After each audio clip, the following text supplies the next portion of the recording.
Hey everybody, thanks for joining. Today I have with me Kevin Taylor, who is an attorney that has worked as an attorney representing financial institutions for multiple decades. He's also the author of a book called FinTech Law, and a silver stacker and trader and investor, who I happen to meet on Twitter/X. So I thought it'd be a cool conversation. How are you doing today, Kevin? I'm doing great, Leonard. How are you? I am doing pretty good. I'm a bit tired. It's been a long week, but I'm glad to have you on. And just before we talk, just want to make a disclaimer: nothing we say should be taken as financial advice. Uh, Consult a professional, do your own diligence, all of that. But nothing here is financial advice. That being said, so And none of yeah, it's legal. None of it's legal advice either. Sorry, I should say that. yeah, We're just having a conversation. that too. Yes, this is just a conversation. So I guess how we were kind of talking before we started recording, and I asked like how, it seems like you've done a lot of things, and I was curious when, and for a long time, you have basically more experience than roughly I've been alive in this kind of sphere. Is how you kind of got into precious metals, and I think the little bit of what you initially said was interesting. So, could you kind of go into that, and then we can kind of just go from there? Sure, it's a great place to start. So I became interested in the late 70s and early 80s. I was about 20 years old, and there was a lot of inflation at the time, and the price of gold shot up, and the price of silver shot up. And then, if you know about the Hunt brothers, these guys from Texas who tried to buy up all the silver in the market and drove the price up very high. It ended up crashing, and I think they lost some money. I don't remember all the details, but it was an interesting uh, item in the news, and it got me curious about markets and the way they work. And later on, I went to law school, but I also went to grad school and studied financial markets and currency and precious metal markets there as well. Okay, cool. That's interesting that you got into it around the Hunt brothers time. And that's something that I think about sometimes, and maybe I'm misremembering some of the facts around that case, but did not, whether it was the FTC or the Securities and Exchange Commission, one of those come in and basically break up the Hunt brothers.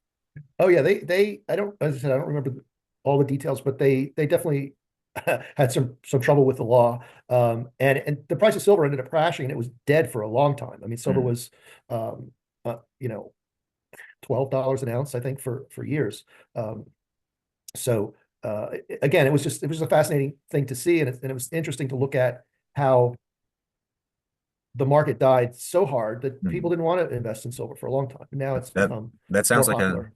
that kind of sounds like a goodbye to me personally, but Well, yeah. well, and just for the benefit of anybody watching that doesn't know about the Hunt brothers or is kind of on the younger side, like Nelson Bunker Hunt, I believe, was the richest man in the world around that time. So it would kind of be like today, like an analogy, if Elon Musk decided to buy all the silver in the world. That's kind of what happened. And price silver shot up. I think it was the Securities and Exchange Commission kind of ended up breaking that up, and then silver price came back down. Just for the benefit of anybody listening that may not know.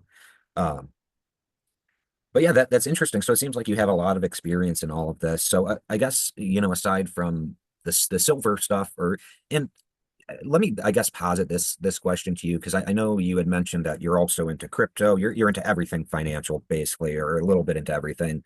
When it comes to silver and gold, which do you prefer, at least right now?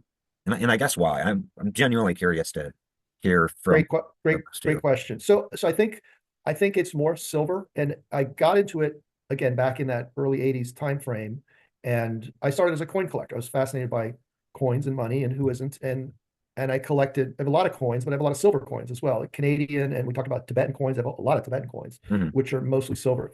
Beautiful coins that I'll probably never sell. Yeah. My grandkids will sell them or something, but um, I think silver for the average person is a better entry Yeah. into these, because you can buy a coin, a couple coins, whatever. Yeah. Gold gets expensive very fast, and gold has had a run up, whereas silver, um, the silver gold ratio is kind of skewed in a way that silver has some catching up to do historically. Hmm. If you look at the price of silver versus the price of gold. So, um, that's an incentive to be in that market. And also with the financial instruments. So I have some physical silver. I do trade a little bit just with play money. This is, this, I mean, it's actual money, but it's not, it's a very risky thing to do Yeah. to trade some of this stuff. So I'm not advocating anyone do it that can't handle some risk, but there's, there are ways to invest that are easy to get in with a lower um, volume and dollar amount to give you more leverage, whereas gold is already uh, expensive. Silver is still low and easy to get into the market. Mm. Okay, cool. I know when cause we had kind of met on Twitter or X, whatever. I guess it's probably gonna be X. I still call it Twitter too. I I don't know, know. yeah, same here. I can't call it X. Well, I think it's because of the verb that's in the English language now, to tweet. Um, Right, right. that I think that is what kind of solidifies. I think if it weren't for that, people would probably call it X, but that's more of a, I guess, linguistic conversation. But um, so one thing that we kind of talked about when we were knocking around ideas as far as like, what do you want to talk about? You had brought up kind of, crypto and precious metals, and I guess other investments, whether it's stocks or bond markets. Maybe I brought that up. But as far as crypto, I kind of wanted to, I guess, so where I'm coming from with crypto, how I got into that, because I do have a little bit. Now, I don't really see crypto as money. I almost view it as gambling tokens of a sort, like casino chips. That's like you can trade it in for dollars. That's kind of how I view it. But how I got into it was I kind of was just on the internet a lot back in like 2015 when I was working in like mortgage banking. And in my office, there was a lot of people that were always talking about different investments and this and that. And it was not the juggernaut that it is in today's news cycle, at least, or the market caps were not even close to what they are now. So I found a bunch of places where you would solve captchas and they would send you a little bit of Dogecoin, and I mean like 1/10 of a cent or something, to your wallet. And there were, to my knowledge, no exchanges back then. Everything was just on a cold storage wallet. So I just would do that out of, well, maybe this could be worth something one day. A little bit of Bitcoin, mostly Dogecoin, because I just liked the look of the dog. Um, some people may be able to tell I'm kind of a dog person, especially for cartoon dogs. Made one my logo. But that's kind of how I got into it. Just had a little bit of Dogecoin. And because I got into it around like 2015, 2016, when it had that run up, and I believe it was 2021, you know, whatever I had turned into like an insane, like really overall, it was not that much money, but the percentage increase was insane. So I kind of cashed most of it in and stored it into safe haven assets. But I kind of view crypto as like I think that's a good analogy to make as to how I view it is it's like chips at a casino. I mean, I don't gamble in the traditional sense, so I don't have any firsthand experience with that, but that's kind of how I view it. Would you like to talk about crypto, how you got into it or how you view it? Absolutely. I mean, first of all, the history, I actually mined crypto for a little bit, not Okay. Bitcoin. Let's just talk Bitcoin versus Okay. other crypto. So Yeah. Bitcoin, mined it, traded it in and out, in and out. And I found as a market, I didn't like it because it was subject to manipulation. Now, all Mhm. markets have some manipulation, Yeah. and people will always try to manipulate markets. But I found the other markets, the older markets, had more, I guess maybe safeguards or there was manipulation, but you can you can manage it. Yeah. Like with silver, if you can see, I don't know if you watch SLV, there's this Yeah. after hours trading, which I don't have access Mhm. to, but I can see it. Yeah. And Yeah. it'll have an update and it'll sell during the hours and then it'll go back, or the opposite, it'll go up and then they'll whatever. So Yeah. there's the big guys are going to do what they're going to do. Fine. But Bitcoin had a lot of that kind of activity that I couldn't see. And I have tiny bit of Bitcoin and um, I have a debit card that actually allows me to stack sats. So there's some Bitcoin, but it's not something I'm that um, not that. active in, I guess. And Yeah. as and as far as other cryptos, so the whole thing with Bitcoin, it started out as this hedge against inflation. It's a store of value, and it's Mhm. it's only going to go up because there's only so many Bitcoin out there. But markets have a way of, they're forward looking. We know how many Bitcoin there are going to be. We know approximately when they're all going to be mined, Mhm. 2034 or something. So has all that already been priced into the market? I don't know. Yeah. It might be. Mhm. And now that Wall Street has gotten into Bitcoin big time, there's a lot of big players that Yeah. can manipulate the price. And it was supposed to be this almost, Almost like Wild West of a well, new form of money, I feel like. I want to talk about that in a second, but I was going to say Okay. digital gold, like digital precious Yeah, metals yeah, yeah. for some reason, Hmm. but it hasn't acted that way. Like the market is down, 9-10%, Hmm. and Bitcoin is down 20%, I think. So, it seems to move in the same direction as the stock market, Yeah. Yeah. versus, gold and silver, precious metals, when inflation's up, they go up. They're more of a hedge, a store of value in bad times. And I took a look before we got on, I took a quick look at the price of gold, and it had peaks, peaks and valleys. But there was a peak in the Great Depression. Gold Yeah. had a nice peak around 1934, and then at some other points in time, and there were all times when the economy was under stress. So Yeah. there's such a history there with precious metals. I don't see that ever going away. And then precious metals have an intrinsic value. I think we talked about if we were alive or not yet, but there's industrial uses for Mhm. all these metals. Not just gold and silver, but everything else. Um, and so there's some real value there in the real economy as well as the financial economy. But Yeah. Yeah. back to crypto for a second. Mhm. And if I'm talking too much, let me know. But Oh, oh back to no. crypto, it's fine. The No, crypto, go ahead. there's still a lot of fraud in that, not in Bitcoin, but in a lot of these. I don't know about you. I get every day. I get a DM about, oh, this coin's dropping or this coin, whatever. And Oh yeah, I see I him don't on I don't know any of Twitter. that stuff. And if you look at the economic history of the United States back before the Civil War, before 1863, really, um, there were many currencies in use in the United States. It wasn't an official currency. It wasn't until 1863 they made it official Mhm. currency.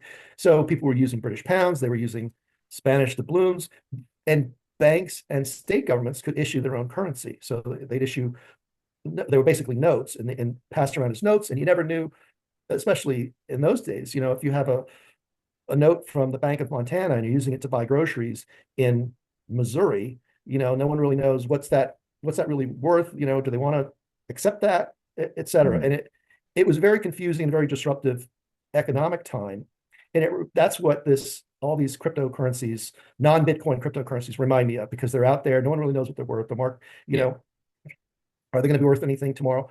Who knows? Mhm. So, and eventually, all of that had to be contained. They had to, we wouldn't be the country we are today if we had sat down and said, okay, we're going to have one currency and that's it, one official currency. Yeah. So Bitcoin, I understand it's a very strong argument for Bitcoin.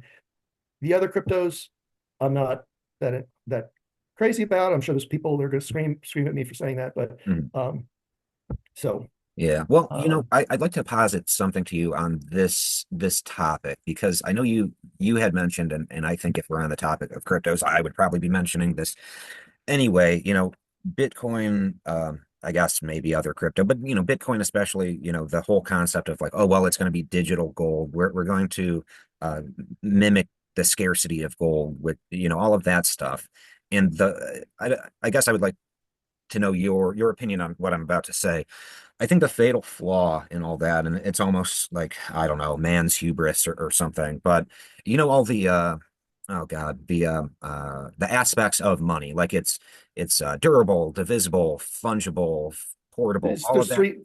three qualities: a store of value, unit of account, and I forgot the third one. Maybe it's, Yeah, yeah, there's I know exactly what you're talking about. yeah, Yes, yeah. yes. Well, this is my thing is I don't see Bitcoin as having value. Like I can see it as, and maybe this will turn into kind of an esoteric conversation, but I can see it having value in someone's mind, perhaps, and maybe that's all that's needed. Obviously, I've put money into Bitcoin, so obviously I think there's something to be gained in having some of it.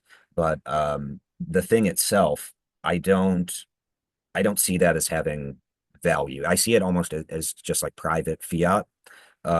Whereas something like silver or gold or platinum or even palladium that, even gold, which is mostly And monetary. antimony, is that a metal? Anyway, So all of mm, those, right? There's intrinsic value there. yes. If it ever got, I would the hypothetical I always ask myself is, if it ever gets to the point where the dollar's no good and Mhm. I have to go to the pizza parlor and pay for my pizza with a thumb drive with my Bitcoin on it, the world is broken down. Like, Yeah, yeah. a thumb drive with some Bitcoin is the least of your problems. Whether they'll accept that or not, it's the least of your problems. Yeah, yeah.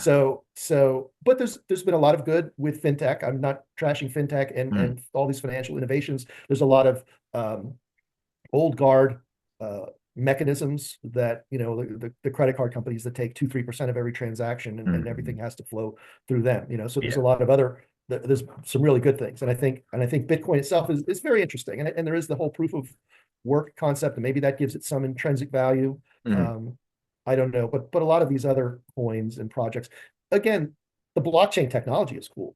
I mean, Yeah, that has many uses, but that's separate from the whole crypto. correct. But I don't see it replacing currency, physical or fiat money. No, no. I think, yeah, like as far as, and this is, in at least the discourse I see, blockchain or the mystical Web 3.0 or whatever it may be, those concepts are interesting, but it seems like they've been kind of inherently tied with Bitcoin specifically and crypto in general. So like, yeah, like, okay, this I kind of have a layman's understanding of it, but this ledger system, uh, okay, cool. I can see uses for that. It seems like an interesting technology. Um, Separate from but cryptocurrencies, that's great technology. Yes, exactly. But absolutely. Yeah. it seems like the discourse that at least is being pushed on the individual, retail investor, I guess, is like, oh, like as soon as you hear that word blockchain, it's like you've been conditioned by seeing so many advertisements to immediately think Bitcoin, which is which is interesting.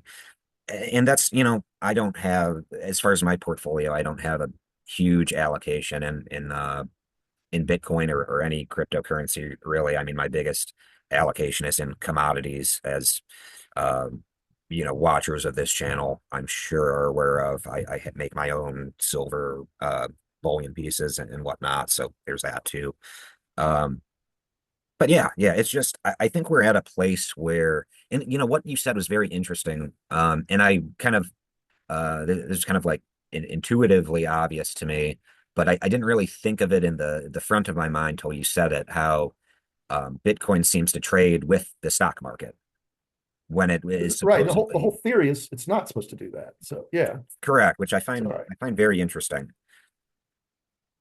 So, And the precious metals do better in the down markets, like they're oh doing, yeah, the last couple of weeks. I So mean, in my living memory as an almost adult or as an adult, like after the housing market collapsed with the mortgage-backed securities, that whole thing, silver and gold went up after that. After COVID, same deal. Initially there absolutely, yeah. was the dip down with the initial trading with ETFs and futures contracts and whatever. It went down with everything, but shortly thereafter went way up. So I think that's a decent track record, and you can go back. Yeah, and I'm not here to trash any one investment, because they all have, certainly the stock market historically has Hmm. returned, whatever X% per year, over long term. So I don't think precious metals are the only investment, Hmm. but as far as certainly with the crypto and all that, it's just not. It's odd to me that it's not performing the way everyone said it's going to be digital gold or silver or whatever, and it's just not been Hmm. the case. Yeah, yeah, and I think, and And we that may change, but sorry. Yeah. yeah. And we had mentioned, I think when we were kind of setting up this conversation, talking about like, maybe like short-term versus long-term investments and maybe different ways that we go about that.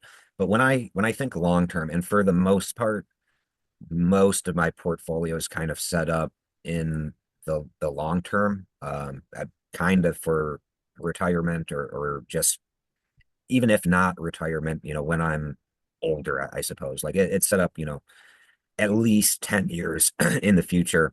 And there's times where with other investments where I will make a gain and then liquidate, and I will immediately put it into gold or silver and kind of lock that in. Honestly, probably the biggest speculative play that I make is honestly probably platinum right now, which I kind of wanted to ask your opinion since you've had more life experience than me and um, more, I guess, market experience than I have. What is your opinion on platinum? Because it seems to have been trading because you know there was the inversion of it historically used to be uh, worth more per ounce than gold. And then that kind of inverted around that time. I think it was 2016, 2017. Palladium shot up crazy. I liquidated all of the palladium I had at that point. But right now, platinum for the past maybe 4 years at least, it seems to have been just kind of trading sideways. And my thing is like, well, maybe the economy is just kind of stagnant, so it's mainly an industrial commodity. But there's I would say maybe if I had to guess, between 5 and 10%, if that, used as like a monetary thing, like either in bullion, like bars or coins or whatever. Most of it is industrial use, but it seems to have just been, for the most part, in the macro sense, kind of just trading sideways. I just wanted to get your take on that. I always It ask people about platinum, and uh, seems like it most of the people I goes talk to don't know much about platinum or don't care. it goes in and out of fashion. Hmm. And I personally have stayed away from it for two reasons. Because gold and silver are more traditional hedges Yeah. against bad economic times, and it's also because of its price. It's you don't get the leverage. Like with silver, you can get in and buy. You know, Hmm. uh, the contracts are lower price, so you can get more. But at the same time, silver goes up 50 cents. The contract goes up, Yeah.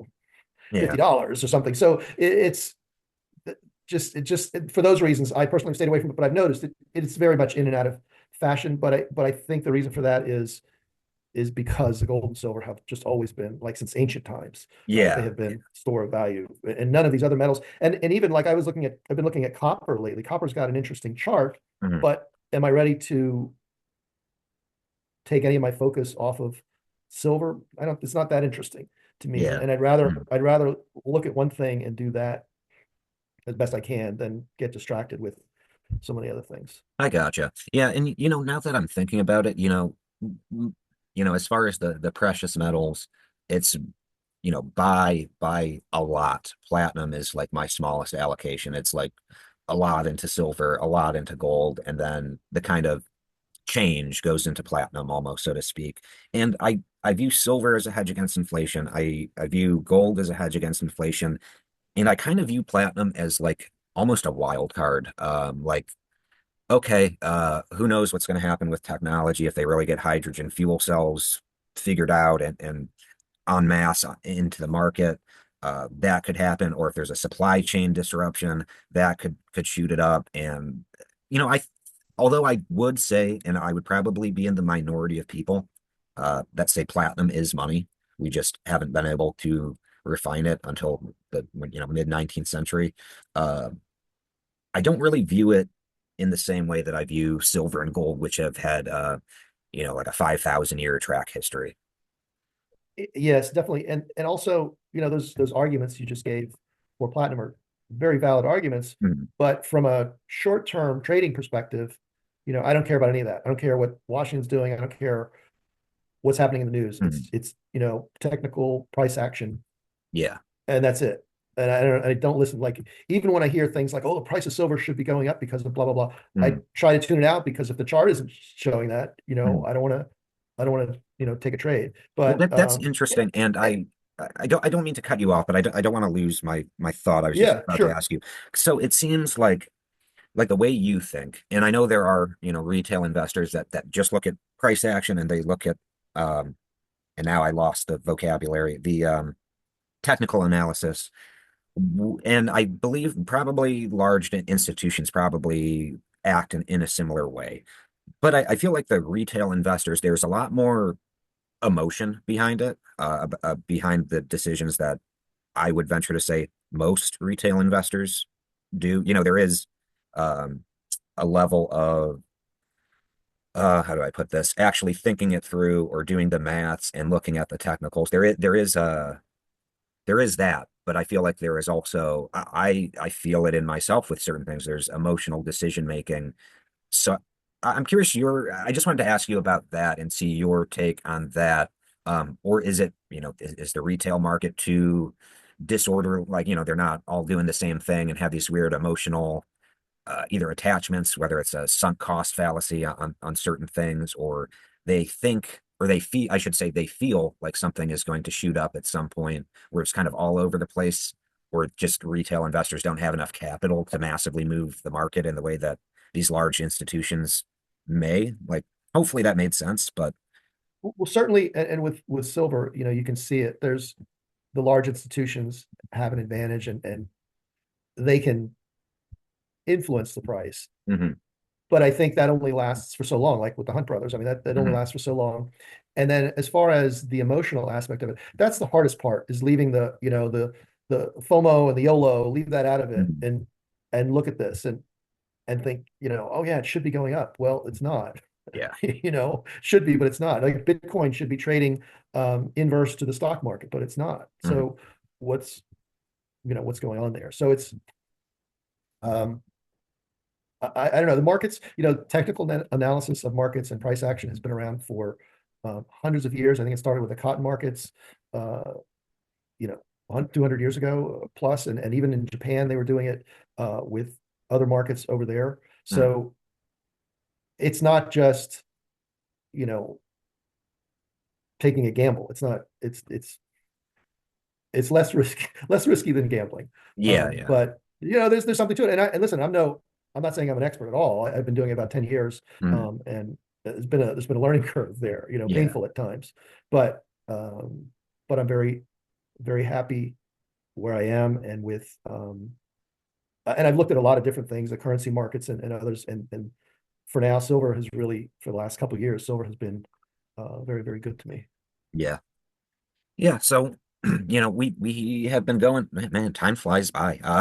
And hopefully I didn't derail your points too much. I know we're kind of talking for the first time here, but that's kind of the point of this format, I guess. Which by the way, I did have a couple of points that yeah, I wanted to bring up. let's talk about that.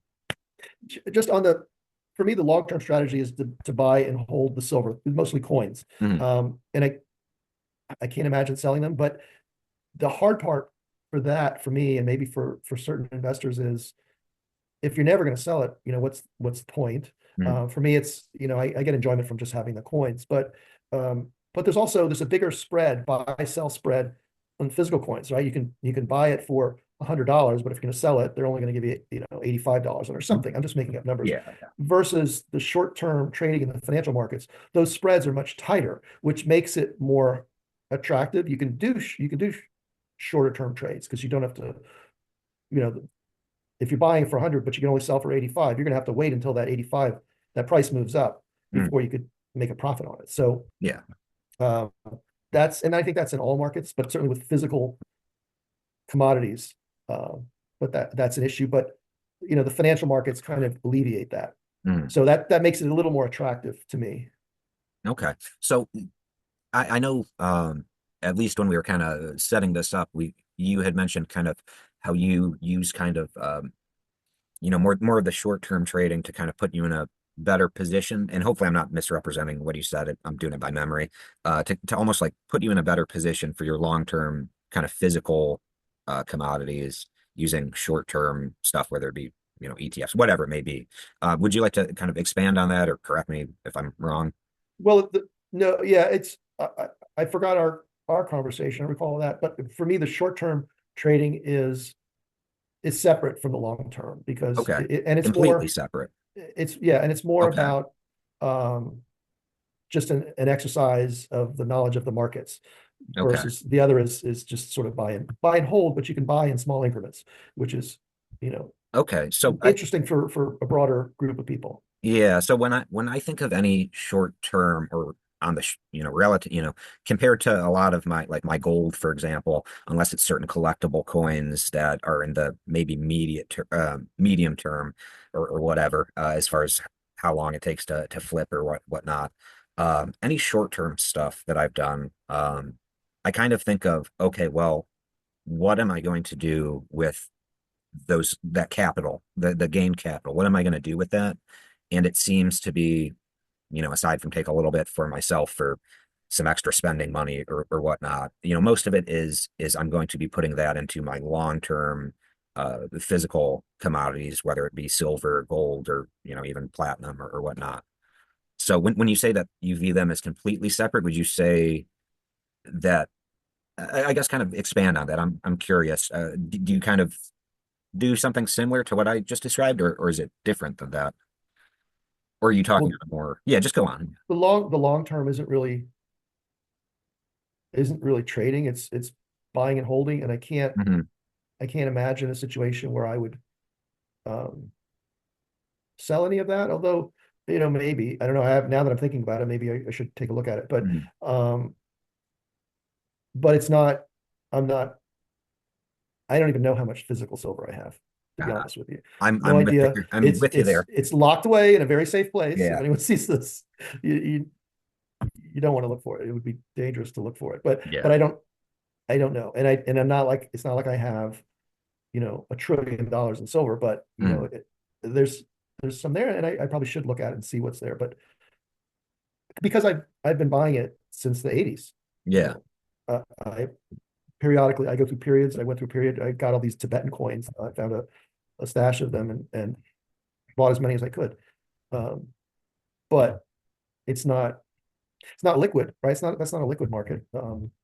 And I feel if I went to some dealer to sell them, I don't think I would be uncomfortable that I'm getting a fair price Yeah. for them, which is why they're fine where they are. And if, my grandkids want to sell them or my kids or whatever, when I'm gone, that's Mm, fine. I don't care.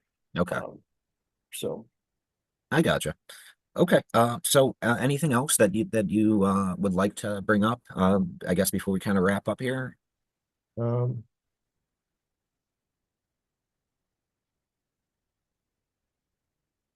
I was looking at my notes. No, I think that was it. I think, the crypto has been described as this digital gold and silver. I don't think it's played out that way, but it's not. I'm not saying it's a bad investment. Now that Wall Street has gotten in, um, it has legs of its own, Mm, and who knows? Bitcoin's what, 82,000 today or something. mm, It'll, a year from now it might be 200,000. Who I have no idea. I'm not yeah. predicting. I'm just throwing out numbers. But um, whereas gold and silver, I think they're gonna hold their value. Yeah. And the only times they lose value is when the economy's good. So Mm, it's a good thing. It's a good thing to have some of it. Some. yeah, I agree. And that's what well, I wouldn't even say initially. I'm not sure what initially attracted me to them. I kind of just went into it and then got attracted to it after kind of being convinced to do so. And now I'm a big advocate of precious metals. But I think in my mind, for the most part, when you look at a longer time scale, it seems like gold and silver, as long as you dollar cost average, are almost as close as one can kind of get to a sure thing. That's what attracts me most to it. Now, maybe you'll just be breaking even. I don't know the future. You could very well lose. Who knows? But it seems like I have better odds of at least not losing my money than, Dogecoin or some new company buying stocks in that or something like that, if that makes sense. Yeah, and it's something to for me and for a lot of people too. I think it's something you hand down to another generation as well. It can help build wealth that way. Yeah, yeah. And the So, yeah, I mean, I guess I'm all things considered on the younger side, so I'm hoping, if anything does happen to me, it'll go to my family. Hopefully, well, no, there's certain people that know where to find some of it because I have it split up. I don't even know how much I have either. I'm not rich by any means, but I do have a decent amount. But yeah, I just see it as in something, and I know you you kind of talked how you're all about kind of the price action and things like that, but there is a part of me that emotionally, whether this is right or wrong, is like this is the safe place to keep my money in gold and silver, and that is backed up by a lot of things, but the emotion is still there. mhm. But anyway, I thank you for being on, Kevin, and I will for anybody interested, I will put Kevin's social media and anything else in the description of this video. We met literally yesterday on like Twitter. So follow my Twitter, DM me if you want to be on. My goal with this is to have as many conversations about anything kind of related to precious metals with anyone who wants to talk. I think that'll be interesting. So thank you everybody so much for watching. Like, subscribe, do all that good YouTube stuff. And I guess before we go, Kevin, anything else you'd like to say in closing? No, be safe out there, everybody. All That's right, it. everybody, have a good one and see you in the next video. All right, have a good one, everybody. Bye. Take care. Bye bye.